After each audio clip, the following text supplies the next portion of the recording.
But let's talk about Suzy. Let's talk about my favorite Miss A song. Yes, and my favorite Miss A song, by far, I think, is "I Don't Need a Man." It is probably my second favorite song. To be fair, Like this song for me is like Miss A. Like, it is. like it's the fun, like quirky, like hey, oh, like Miss A that I really really loved, and I really wish that they had done more of, because actually I say this is very Miss A-ish, but this song compared to the other songs, it's kind of it kind of stands out a little bit in my mind.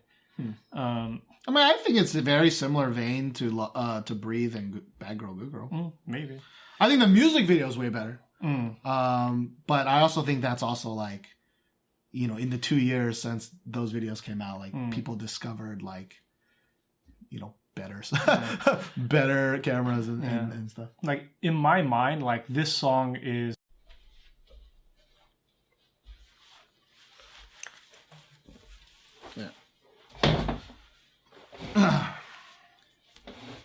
Yeah, focused.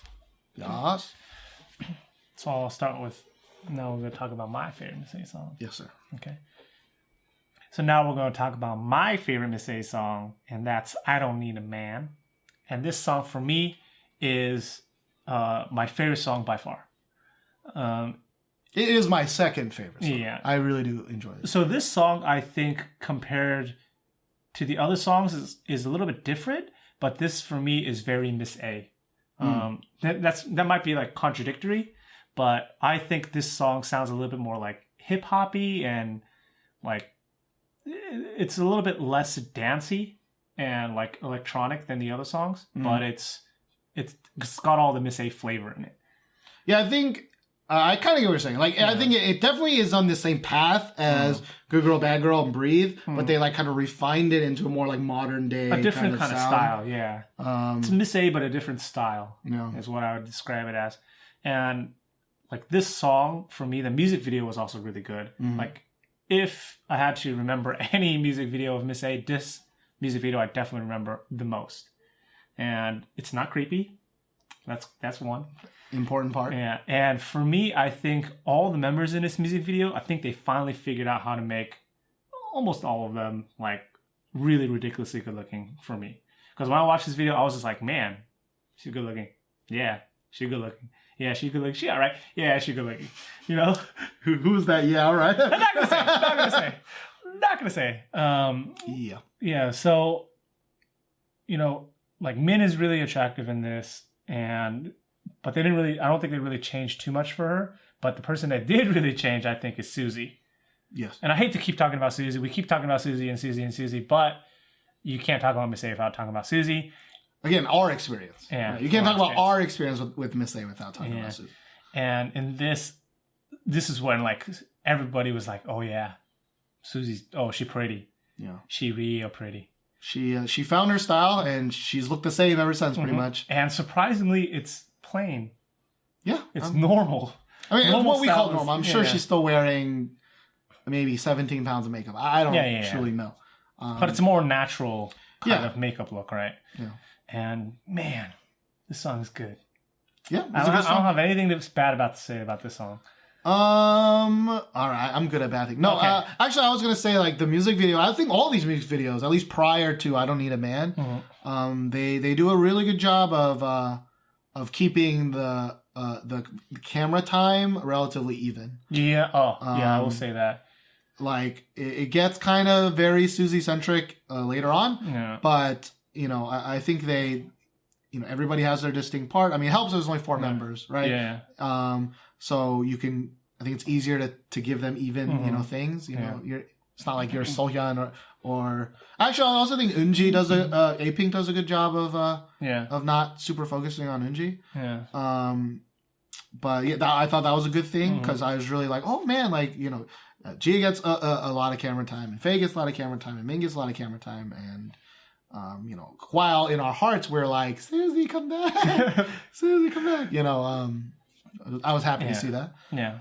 I do. If I'm gonna say anything bad, okay, it would be that after this song, they never released another one like it. Yeah. Really, really unfortunate. Like after I heard this song, I was like, "Oh man, if they release another song like this, I'm gonna be a Miss A fan." Like this song is really that good, and just hearing it now, and like us like rewinding and watching it again, I was like, "Man, this song is good." Yeah. I remember like kind of when I was making K-pop playlists and things like that. This was like definitely on like every single K-pop playlist I had. Yeah, and plus it's got that, like, as totally opposed to, like, the morals of Cheer Up's lyrics, right? This one is, like, so, but progressive, right? It was just like... It's just like, I don't need a man to be happy. You can keep your car, like, it was nice. It was nice. I'll buy my own car. I got money. And I remember listening to this song and I was just like, yes, this is just something so different from, like, you know... Most K-pop songs in general. And it was like on the brink of being like that really, really, really like amazing, iconic, whatever words that we were describing in the top of the episode. I mean, I think this is definitely the Miss A's, like this is Miss A's G. I'm pretty sure. Like this is the song that like most everybody knows. I could be wrong on that. Yeah. Because I know the rest, like when I say Girls' G is their favorite song, like they have plenty of other super popular songs, right? Girls' Generation, right? I'm not saying that the other songs are not shit, right? Yeah. But I think this is probably their G. I think for Steven and I, this is Miss A's G. Yeah. I do also want to say though that we talk a lot of shit about raps in girl group songs, and how they last too long. They don't fit the song. No. The rapping's not even that good. This song has probably my favorite rap of all time in a K-pop song. Wow. That is huge. That's not a hip-hop song. That's huge. It's not a hip-hop song. Right. Yeah.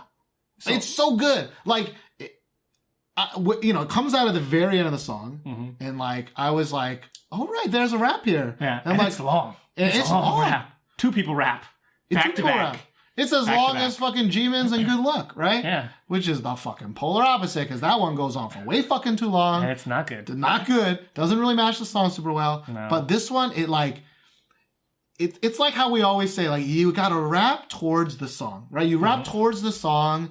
The rap fits so well with the song. They melody, pull it off so great. Melody, the beat, the flow, the word diction, everything about it fits the song so well. Yeah, I don't know if the wordplay is great, probably not, or the actual words that they're saying are probably not amazing, but everything else, amazing. I cannot, but like we always harp on like those YouTube commenters that are just like, yes, this Nine Muse, man, she fucking slayed that rap. And like the whole time I'm listening to it, I'm like, really? Like this rap sounded like every other rap, and it was not. It was Pile of Poop Donkey. But this one, it just matches. I don't think it's the greatest rap in the world. They should not go on Pretty Rap Star. That's not what I'm saying. But as a matching of a song and like fills the song in a great way. Yeah, I don't need a man. So Steven and I, we always like harp on raps for being unnecessary, too long, not fitting the song, kind of just like interjected because you have a rap in your group. Yeah. Like this rap is the total opposite. It's just amazing. Well, honestly, I don't even think the song needed it, right? Yeah. But then they added it in, and it was better. It's got so much better because of the rap. Cray. Who would have thought? It's banana nut bread. Well, the next song is called Hush, and this song was this is like the era of This Week in K-Pop, right? Like we reacted to the song. I remember very clearly watching it and being very disappointed. So disappointed. Because my expectations were so high. Right, because I hadn't released a song in a while. The last song was I Don't Need a Man. That's my Jimmy Jam. That's your Jimmy Jam, and we were like Hush, right?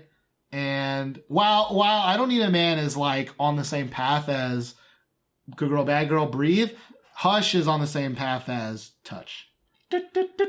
This like creepy, strange. Like this one's not as creepy in the dancing sense, but like the music video is entirely set in like post-apocalyptic bathrooms, decrepit supermarkets. And, like, nothing about that sexy. it's all dark and grimy, and like the girls look great. Yeah. But you can't ever really see the girls super well because it's all dark and like unnecessary. I was really upset because I Don't Need a Man was not necessarily like super colorful. It was pretty colorful. I mean, compared to Breathe? Breathe, yeah. Breathe was just a color explosion, right? Right? Breathe was just a color It explosion. just looks gross even when I did that in the camera. I was just like, stop it. Breathe was a color explosion, but Sure. I Don't Need a Man was a good balance of like darker things, darker colors, but with brightness. Yeah. Right? And this is just It was dark probably colors, dark everything.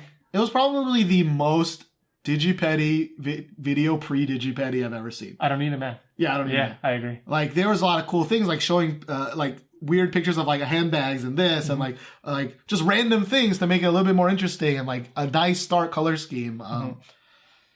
Maybe it was a Digipedi. I don't actually fucking know. been. I don't think so, but think you know, so, it was a yeah, long ass but- time ago. I don't know how long Digipedi's been in Hush. the game.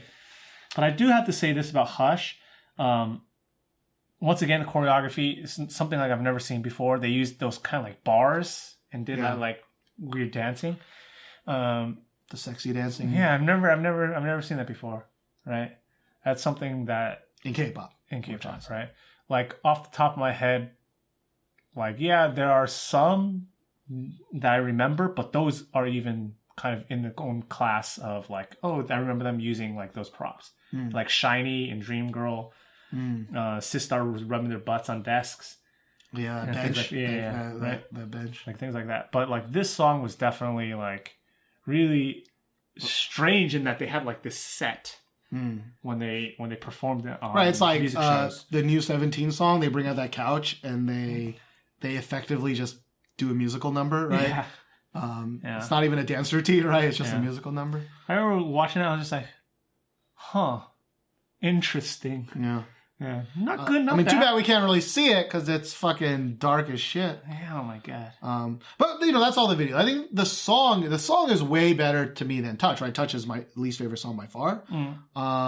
This one is still a little bit catchier, right? It's got the, you know, da na na na na na.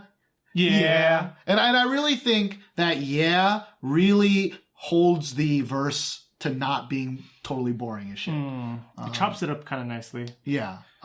This was also the first Miss A song not made by JYP. And I think that also kind of adds to the not unique sounding. Although, to be fair, Touch was also made by JYP, and that was boring as shit.